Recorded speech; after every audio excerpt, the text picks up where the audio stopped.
Hi, this is Nick S. of the CD Man channel. Welcome to my first video in the series of what I've been listening to.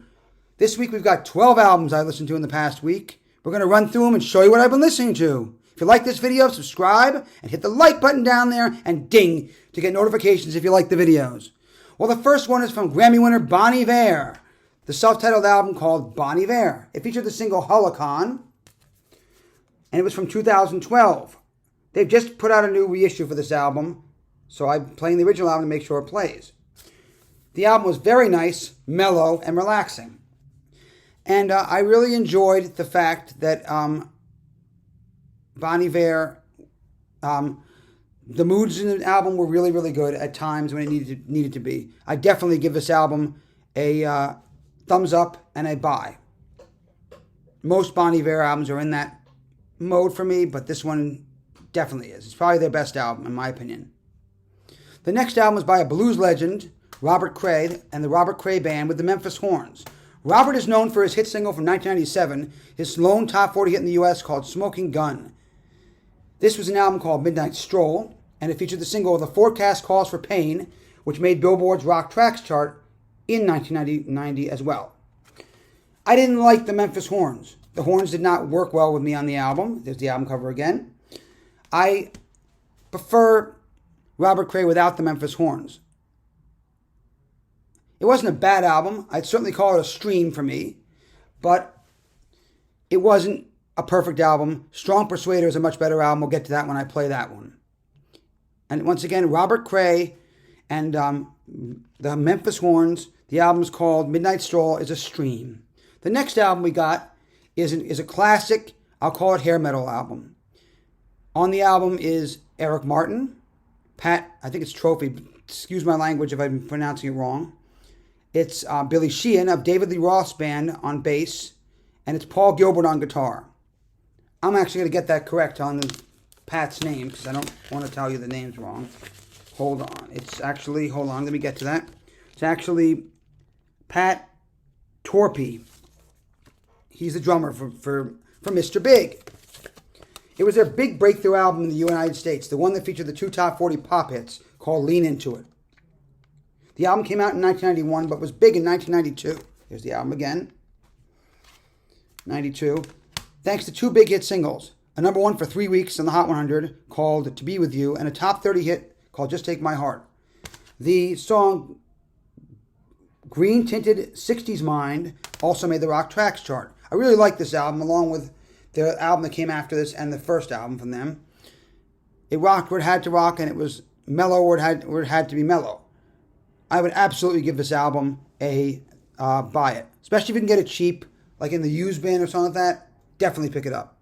The next album we have is an earlier album by the legends behind Rumors, Fleetwood Mac. Now, this is not your typical Fleetwood Mac that people of Rumors, Tusk, Mirage fans are expecting. This is the one with, let me take a look and make sure. This is the one with, let me get this. It's the one with, this is the one with Bob Welch and Bob Weston on it.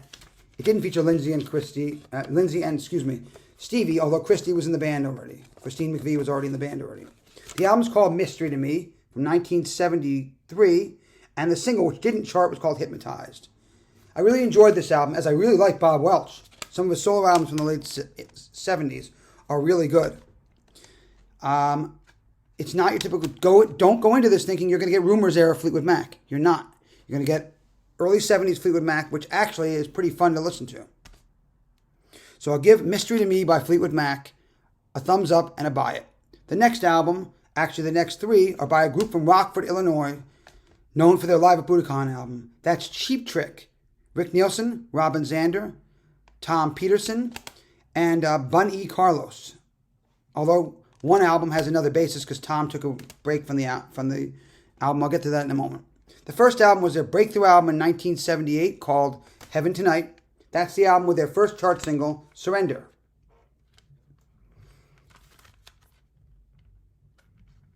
I really like this album. It's the idea of AOR rock of the 70s. Perfect AOR rock of the 70s. That's the best way I can give it to you. Definitely a buy, especially if it's cheap, like $5 or whatever. Pick it up. Second album from Cheap Trick was another one of their big ones called Dream Police from 1979. Now, you may remember their two top 40 pop hits in the U.S. from that album, Dream Police and Voices. Great songs.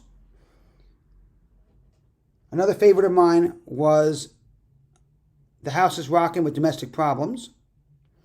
And this album also has bonus tracks, including a live version of This House is Rockin' with Domestic Problems, a no-strings version of Dream Police, and a live version of I Want You to Want Me. This is probably their most commercial of their early 70s, late 70s, early 80s albums.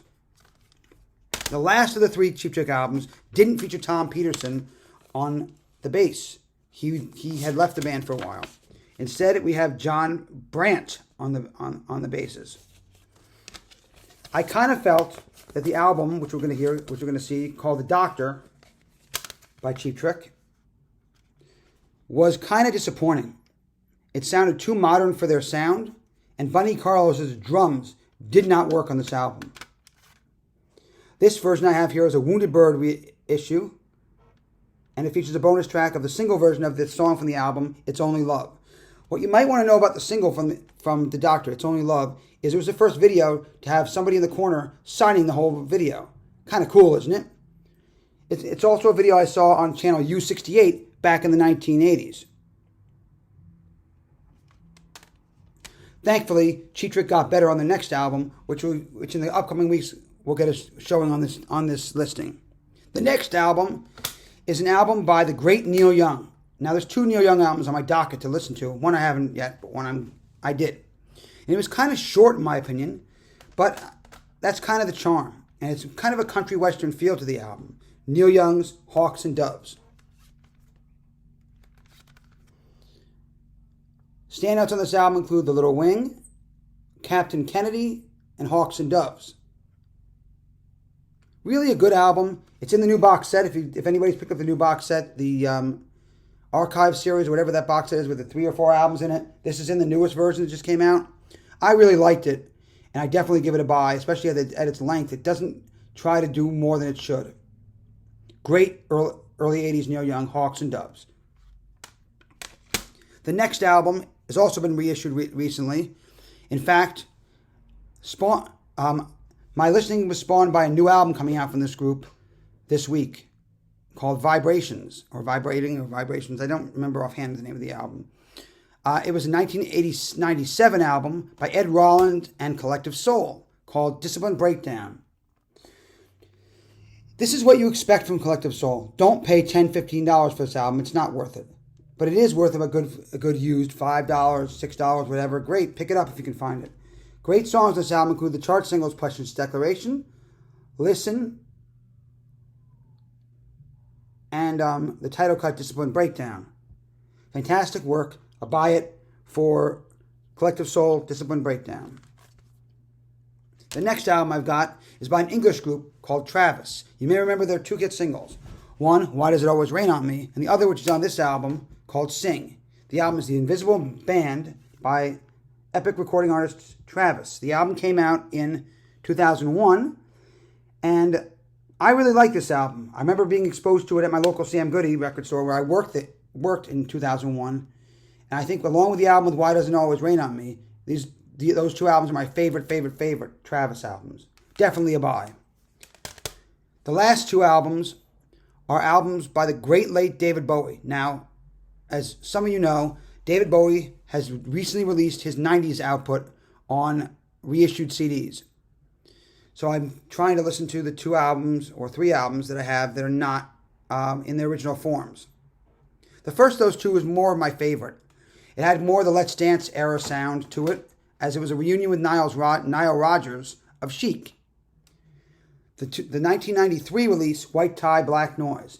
Now, I don't think this album gets enough love. It's really good in the dance pop like genre. The single Jump They Say is actually probably one of his 2 best singles of the 1990s. Definitely a buy if you can find it. And I would look for this version because it has bonus tracks. The wedding song bonus tracks, Jump They Say, is a remix, and Lucy Can't Dance, which Nile Rodgers said was a shame didn't go on the album. And the last of the albums was another David Bowie album from 1997, I believe it was, called Earthling. Now, this is the album that David appeared on Saturday Night Live with television star Neve Campbell for this album. He promoted the album, performing an old classic and the single Little Buddha. But it's mostly noted for the song that Trent Reznor helped with. It's this guy from Nine Inch Nails called "I'm Afraid of Americans," which was his last top 40 hit in his life, Hot 100 single, in his lifetime. It was available on a maxi CD single around the fall of 1997. That's probably the other one besides Jump They Say, which is my other favorite David Bowie single of the 90s. A little side note about the video for I'm Afraid of Americans is part of the video was filmed near my mother's house in Manhattan, where I grew up. You can see the Christopher Street newsstand in the video. Kind of cool to see your neighborhood in a video in New York. Anyway, Earthling by David Bowie, and that would be another buy. Not as good as Black Tie, White Noise. Not my style for Bowie, but I can see why people would like it. If you like industrial music, Nine Inch Nails, people like that, or that era of David Bowie, you really will like this. So to recap, 2 albums this week. Let me get them out. 2 albums this week were streams. One of them was Robert Cray Band, Memphis Stroll, and the other was The Doctor by Cheap Trick. There you go, The Doctor by Cheap Trick. Let me get that out right there. And the other 10 were all buy-its. Hence, some of them should be at cheap prices, but buy-its. Hawks and Doves by Neil Young, Earthling by David Bowie, Black Tie, White Noise by David Bowie, The Invisible Band by Travis, Discipline Breakdown by Collective Soul, The Dream Police by Cheap Trick, Heaven Tonight by Cheap Trick, Mystery to Me by Fleetwood Mac, Lean Into It by Mr. Big, and the self-titled album by Bon Iver, a.k.a. Justin Vernon. So that's it. That's what I've been listening to this week. Tune in every week on Mondays to hear what I'm listening to. And if you like this video, give it a thumbs up, subscribe, and hit the dingy so you can be notified. Have a great day, and keep on rocking. This is Nick S., the CD Man, signing off.